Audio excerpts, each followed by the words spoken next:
Et oui, à Jérusalem, nous retrouvons notre correspondant Olivier Granilik. Et ce matin, Olivier, à la une des quotidiens israéliens, on trouve l'accord maritime entre Israël et le Liban. Et on en connaît à présent les détails.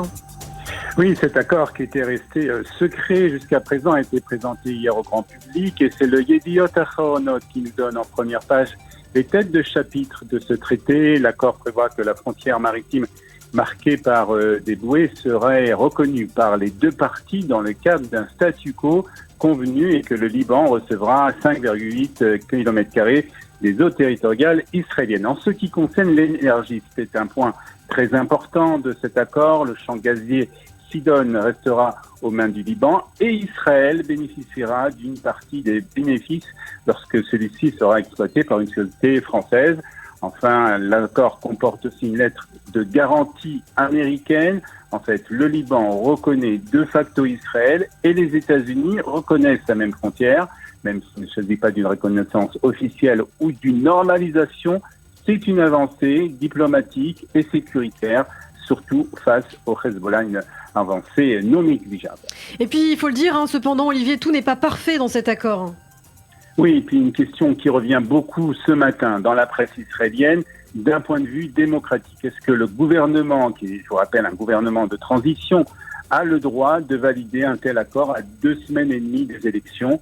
Le Haaretz cite la ministre des Transports et la chef du parti travailliste qui a expliqué hier lors de la réunion du cabinet de sécurité que le gouvernement a une responsabilité nationale et qu'il ne peut pas rater une telle opportunité qui s'offrait de lui, même à 2 semaines des élections. La ministre de la Justice n'était pas de son avis. Ayelet Shaked a demandé que l'accord soit débattu et voté par les députés de la Knesset. Si Binyamin Netanyahu avait présenté ce même accord au moment où vous étiez dans l'opposition, vous aurez manifesté, construit des barricades et dit que Netanyahu est un dictateur. C'est ce que a déclaré hier Ayelet Shaked et c'est ce que rapporte le site d'information N12, N12. Le Israël Hayom, enfin, nous apprend que l'accord sera validé quelques jours seulement avant les élections. Dans le reste de l'actualité, une nuit d'émeute à l'est de Jérusalem. La presse revient sur la raison de ces violences.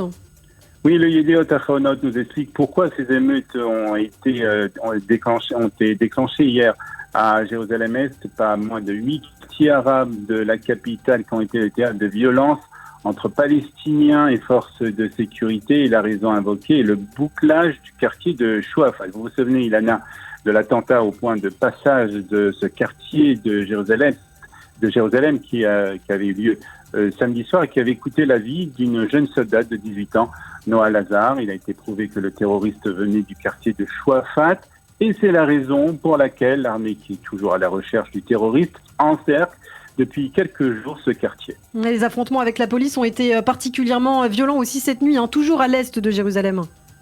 Oui, jets de bouteilles incendiaires, des pierres, des jets de mortiers, poubelles incendiées. Jérusalem brûle, titre ce matin le Yediot Ahronoth. 2 policiers ont été blessés cette nuit. Une voiture d'un couple d'Israéliens et leurs 3 enfants ont été victimes d'un véritable lynchage. Le père de famille a réussi à s'enfuir par miracle de cette embuscade. C'est ce qu'il a raconté ce matin sur Galei Tzahal, la radio israélienne. Il a raconté ce qui s'était passé. Nous étions à l'entrée du quartier de Beth Hanina lorsqu'une dizaine de Palestiniens ont commencé à lancer des pierres sur notre voiture. J'ai réussi à me sauver, mais nous avons retrouvé une pierre à quelques centimètres seulement du siège auto de notre bébé, a déclaré le père de famille, visiblement encore secoué par les événements de cette nuit. C'est un véritable miracle, a-t-il déclaré ce matin sur Galei Tzahal. Il a été assassiné mardi, il s'appelait Ido Barour, c'était un soldat israélien de 20 ans. Ses funérailles, Olivier, avaient lieu hier. Oui, plusieurs centaines de personnes ont accompagné donc Ido Barour au carré militaire du cimetière de Guédera dans le centre du pays. La mère de Ido a dit qu'il était un enfant heureux et souriant, toujours prêt à aider les autres. Ronnie, la petite amie de Ido, a écrit à elle: quelques heures avant les obsèques, tu m'as rendue heureuse pendant 3 années de ma vie. Aujourd'hui, j'ai une blessure à la place du cœur. Les sites d'information ce matin ont diffusé un clip enregistré par Ido il y a quelques semaines dans lequel il souhaite une bonne année, une bonne fête à sa famille et à ses amis. Et puis enfin, pour terminer, un mot de cette députée israélienne qui s'est coupé les cheveux en solidarité avec les protestataires en Iran.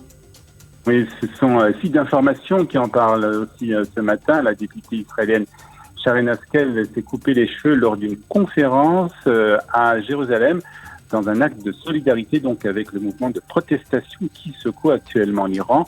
Sharon Haskel, membre du parti du Centre Droit Unité Nationale, a déclaré à une conférence qui s'est tenue à l'ambassade chrétienne internationale ici à Jérusalem: en tant qu'ancienne combattante de Tsahal, je salue les femmes courageuses et leurs enfants qui se battent pour leur avenir et pour leur foyer. Alors que la foule applaudissait, Sharon Haskel a pris une paire de ciseaux et coupé 2 mèches de ses cheveux avant de promettre à la foule que la conférence de l'année prochaine mettrait en valeur les représentantes iraniennes.